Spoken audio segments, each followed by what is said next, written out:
పూరి జగన్నాథుని రత్న భండాగారం రహస్య గదిని అధికారులు తెరిచారు.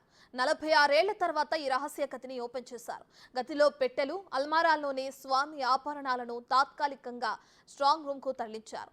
రాష్ట్ర ప్రభుత్వం జస్టిస్ విశ్వనాథ్ రథ్ అధ్యక్షతన 11 మంది సభ్యుల సమక్షంలో గదిని తెరిచారు.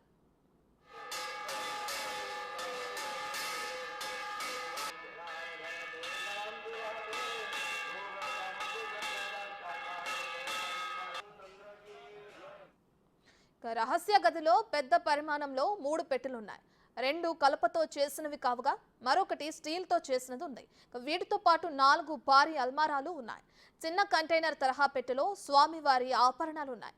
వాటిని స్ట్రాంగ్ రూమ్ కు తరలించారు. వాటి వివరాలు బయటకు చెప్పలేదు. రహస్య గదిలో భద్రపరిచిన స్వామివారి ఆభరణాలను సురక్షితంగా ఉన్నాయని అధికారులు తెలిపారు.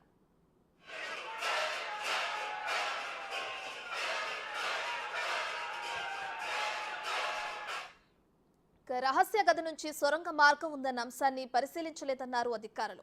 ప్రభుత్వ మార్గదర్శకాల్లో దీని ప్రస్తావన లేదన్నారు.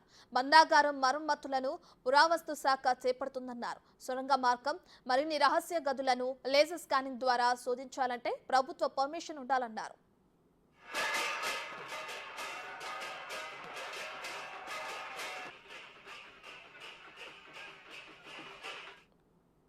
భండాగారం మరమ్మతులు, సంపద లెక్కింపు పూర్తయ్యాక అధ్యయన సంఘం మరోసారి సమావేశమై రహస్య గదులను శోధించడంపై ప్రభుత్వానికి సిఫార్సు చేస్తుందని తెలిపారు.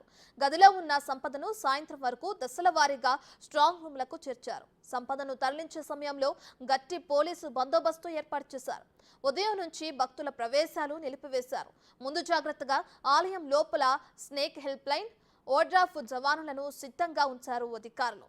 హైమాస్ట్ దీపాలు, గ్యాస్ కట్లర్లు, ఆక్సిజన్ సిలిండర్లను లోపలికి అధికారులు తీసుకువెళ్లారు.